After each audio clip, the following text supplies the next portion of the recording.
प्यारे दोस्तों, सौतेली माँ जिसने अपनी सौतेली बेटी को जंगल में फेंक दिया ताकि जंगली जानवर खा जाए, लेकिन खुदा की कुदरत कि उसे एक बेजुबान बंदरिया ने कैसे पाला। आइए सुनते हैं प्यारे दोस्तों, इस वाक्य को मुकम्मल तक सुने, क्योंकि कभी कभी ऐसे मोड़ पर ले आती है जहां इंसानी रिश्ते और कुदरत का प्यार आपस में गुज जाते हैं। यह कहानी इंसानी क्रूरता और जानवरों के बीच अपार ममता की है।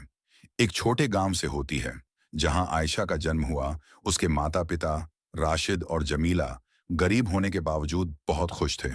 राशिद खेतों में काम करता था और जमीला घर की देखभाल करती थी। आयशा उनकी जिंदगी की सबसे बड़ी खुशी थी, लेकिन यह खुशी ज्यादा दिनों तक टिक नहीं पाई। जब आयशा सिर्फ 4 साल की थी, जमीला एक गंभीर बीमारी के कारण चल बसी। राशिद अकेला पड़ गया। उसने खुद को काम में डुबो दिया, लेकिन आयशा के लिए माँ का प्यार और देखभाल अधूरी रह गई। गांव वाले राशिद पर दूसरी शादी का दबाव डालने लगे। आयशा को मां की जरूरत है, वे कहते। राशिद ने उनकी बात मान ली और सलीमा से शादी कर ली। शुरुआत में सलीमा ने आयशा के प्रति दिखावे के लिए प्यार जताया, लेकिन जैसे जैसे समय बीता, उसकी असली मंशा सामने आई। उसे आयशा फूटी आंख नहीं सुहाती थी। वह उसे अपनी खुशहाल जिंदगी के रास्ते का कांटा मानती थी। सलीमा हमेशा आयशा को डांटती, उसे घर का सारा काम करने पर मजबूर करती और उसके पिता से झूठ बोलती कि आयशा बदतमीज हो गई है। राशिद अपनी बेटी की सच्चाई समझ नहीं पाया।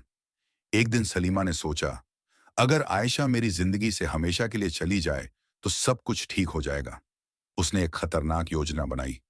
उसने राशिद से कहा, आयशा बहुत उदास रहती है, मुझे उसे मेला दिखाने ले जाने दो। राशिद को लगा कि यह अच्छा विचार है। उसने अनुमति दे दी। सलीमा ने योजना बना ली कि वह आयशा को जंगल में छोड़ देगी, जहां जंगली जानवर उसे खा जाएंगे। अगले दिन सलीमा ने आयशा को मेला दिखाने का वादा करके जंगल की ओर ले जाना शुरू किया। आयशा बहुत खुश थी।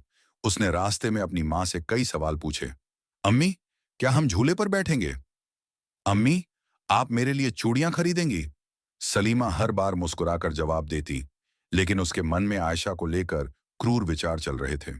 जंगल के बीच पहुंचकर सलीमा ने आयशा से कहा, बेटी, मैं थोड़ी देर में आती हूं, तुम यहीं बैठो। आयशा मासूमियत से वहीं बैठ गई। सलीमा ने मौका पाकर जंगल से भागने का फैसला किया। आयशा का अकेलापन और डर। जब सलीमा वापस नहीं लौटी तो आयशा को डर लगने लगा। उसने अपनी मां को पुकारना शुरू किया, लेकिन चारों ओर सन्नाटा था। वह रोने लगी। जंगल की घनी झाड़ियों में तरह तरह की आवाजें सुनाई दे रही थीं। आयशा को लगा कि कोई जंगली जानवर उसे खाने आ रहा है। वह सहमी हुई पेड़ के नीचे बैठ गई। जंगल में एक बंदरिया रहती थी, जो कुछ समय पहले ही अपने बच्चे को खो चुकी थी। उसका दिल मातृत्व की ममता से भरा हुआ था, लेकिन उसका अपना बच्चा अब इस दुनिया में नहीं था। जब उसने आयशा की रोने की आवाज सुनी तो उसका मातृत्व जाग उठा। वह तुरंत उस दिशा में भागी। उसने देखा कि एक छोटी बच्ची अकेली बैठी रो रही थी। बंदरिया ने धीरे धीरे आयशा के पास जाकर उसे सहलाया। आयशा डर गई, लेकिन जल्द ही उसने महसूस किया कि यह बंदरिया उसे नुकसान नहीं पहुंचाएगी। बंदरिया आयशा को अपने साथ ले गई।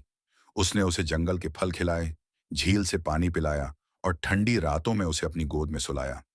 आयशा ने धीरे धीरे जंगल के जीवन को अपनाना शुरू किया। बंदरिया ने उसे जिंदा रहने के तरीके सिखाए। आयशा ने सीखा कि कैसे फल तोड़ना है, जंगली जानवरों से बचना है और अपनी सुरक्षा करना है। गांव में जब सलीमा अकेले लौटी तो उसने राशिद से झूठ बोला कि आयशा मेले में खो गई। राशिद को गहरा सदमा लगा। उसने गांव वालों के साथ मिलकर आयशा को ढूंढने की कोशिश की, लेकिन उसका कहीं पता नहीं चला। 4 साल बीत गए। अब आयशा 8 साल की हो चुकी थी। उसने जंगल को ही अपना घर बना लिया था। वह बंदरिया के साथ खेलती, फल खाती और झील के किनारे घंटों बैठकर अपने गांव और पिता को याद करती। आयशा ने बंदरिया को अम्मा कहना शुरू कर दिया। बंदरिया भी उसे अपने बच्चे की तरह प्यार करती थी। एक दिन जंगल में कुछ लकड़हारे लकड़ी काटने आए। उन्होंने एक बच्ची को पेड़ों पर खेलते देखा। वे चौंक गए। उन्होंने आयशा को पास बुलाया और उससे उसकी कहानी पूछी। आयशा ने उन्हें सब कुछ बताया। लकड़हारों को यकीन नहीं हुआ कि एक बंदरिया ने इस बच्ची को पाला है। लकड़हारों ने आयशा को अपने साथ गांव लाया। जब राशिद ने अपनी बेटी को देखा तो उसकी खुशी का ठिकाना नहीं रहा। उसने उसे गले से लगा लिया और रोने लगा। आयशा ने अपने पिता को बताया कि उसकी सौतेली मां ने उसे जंगल में छोड़ दिया था, गांव वालों ने सलीमा से सच उगलवाया। पंचायत ने फैसला किया कि सलीमा को उसकी क्रूरता के लिए सजा दी जाए। उसे गांव से निकाल दिया गया। आयशा अपने पिता के साथ खुशी खुशी रहने लगी। उसने अपनी जंगल की यादों को हमेशा अपने दिल में रखा। वह बंदरिया को कभी नहीं भूली जिसने उसे दूसरी मां की तरह पाला था। बेशक अल्लाह पाक का करिश्मा है